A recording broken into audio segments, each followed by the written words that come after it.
ಇನ್ನು ಬಿಜೆಪಿ ಶಾಸಕರು ಅಡ್ಡ ಮತದಾನ ವಿಚಾರವಾಗಿ ದಾವಣಗೆರೆಯಲ್ಲಿ ಕೇಂದ್ರ ಸಚಿವ ವಿ ಸೋಮಣ್ಣ ಪ್ರತಿಕ್ರಿಯೆ ನೀಡಿದ್ದಾರೆ. ಈ ಬಗ್ಗೆ ವರಿಷ್ಠರ ಗಮನಕ್ಕೆ ಬಂದಿದೆ. ರಾಷ್ಟ್ರೀಯ ಅಧ್ಯಕ್ಷರು ಸೀರಿಯಸ್ ಆಗಿ ಗಮನಿಸಿದ್ದಾರೆ, ಕ್ರಮ ತೆಗೆದುಕೊಳ್ಳೋಕೆ ಚಿಂತನೆ ಮಾಡಿದ್ದಾರೆ ಅಂತ ತಿಳಿಸಿದ್ರು. ಅಲ್ಲದೆ ಬಿಡದಿ ಟೌನ್ಶಿಪ್ ವಿಚಾರವಾಗಿ ಮಾತನಾಡುತ್ತಾ, ಯಾವುದೇ ಟೌನ್ಶಿಪ್ ಮಾಡೋದು ಆ ಭಾಗದ ಅನುಕೂಲಕ್ಕೆ. ನಾನು ವಸತಿ ಸಚಿವನಾಗಿ 12 ವರ್ಷ ಕೆಲಸ ಮಾಡಿದ್ದೀನಿ, ಜನರ ಭಾವನೆ ಅರ್ಥ ಮಾಡಿಕೊಂಡಿದ್ದೀನಿ. ಬಿಡದಿ ಕೈಬಿಟ್ಟು ಬೇರೆ ಕಡೆ ಟೌನ್ಶಿಪ್ ಮಾಡೋದು ಒಳ್ಳೆಯದು ಅಂತ ಪರೋಕ್ಷವಾಗಿ ಸಿಎಂ ಡಿ.ಕೆ. ಶಿವಕುಮಾರ್ಗೆ ಟಾಂಗ್ ನೀಡಿದ್ರು. ಮತ್ತೆ ಪಕ್ಷ ತುಂಬ ತೀಕ್ಷ್ಣವಾಗಿ ತೆಗೆದುಕೊಂಡಿದೆ. ಅದು ಯಾವ ರೀತಿ ಕ್ರಮ ತಗೊಳ್ಳೋದು ಬಿಡೋದು ಅಲ್ಲಿ ಈಗಾಗಲೇ ಅವರು ಚಿಂತನೆ ಮಾಡಿದ್ದಾರೆ. ಅದೇನು ಮಾಡ್ತಾರೆ ಅನ್ನೋದನ್ನು ನಾವು ಕಾದು ನೋಡಬೇಕಾಗಿದೆ.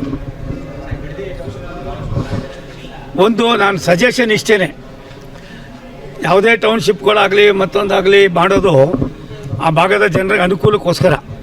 ನಾನು ವಸತಿ ಮಂತ್ರಿಯಾಗಿ 10-12 ವರ್ಷ ಮಂತ್ರಿಯಾಗಿ ಕೆಲಸ ಮಾಡಿದ್ದೀನಿ.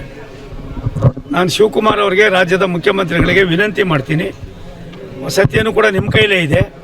ಒಂದು ಸಾರಿ ನೀವು ಸೂರ್ಯನಗರ 1, 2, 3, 4 ಫೇಸ್ಗಳನ್ನು ಮಾಡಿದ್ದೀವಿ. ಸುಮಾರು 4ನೇ ಫೇಸು 2,000 ಎಕರೆಯನ್ನು ಒಬ್ಬ ರೈತ ಒಂದಿನ ಕೂಡ ರೋಡಿಗೆ ಬರ್ದಾಗೆ ಮಾಡಿ ಅದು ಎಲ್ಲವನ್ನೂ ಕೂಡ ನಾವು ಮಾಡಿದ್ವಿ. ಅದರ ಫಲಾನುಭವಿಗಳು ನೀವೇ ಹಾಕಿದ್ದೀರಿ. ಇವಾಗ ಏನು ಸ್ಟೇಡಿಯಂ ಮಾಡಬೇಕು ಅಂತ ನೀವು ಒಟ್ಟು ಮಾಡಿದ್ರೆ ಮೊನ್ನೆ ಪೂಜೆ, ಅದು ಕೂಡ ನಮ್ಮ ಕಾಲದಲ್ಲೇ ನಾನೇ ಸ್ವತಃ ಮಾಡಿದ್ದಂಥ ಒಂದು ದೊಡ್ಡ ಪ್ರಾಜೆಕ್ಟ್ ಅದು.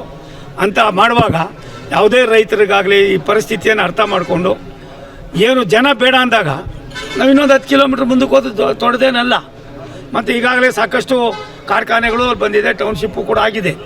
ಆ ಟೌನ್ಶಿಪ್ಪನ್ನು ಬೈರಮಂಗಲ ಕೆರೆ ದೇಶಿಗೆ ಗೊತ್ತಿದೆ, ಬೆಂಗಳೂರಿನ ಎಲ್ಲ ಗಲೀಜು ಕೂಡ ಅಲ್ಲೇ ಹೋಗೋದು. ಅದಾದಮೇಲೆ ಕನಕಪುರ, ನಾನು ಕೂಡ ಕನಕಪುರದವರೇ.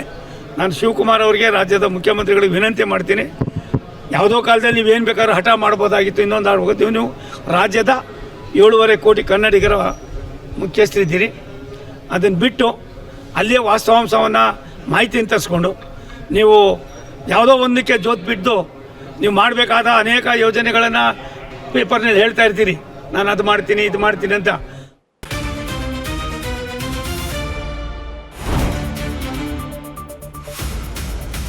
ಸಂಪೂರ್ಣ ನ್ಯೂಸ್ 24x7 ಇದು ನೊಂದವರ ಧ್ವನಿ.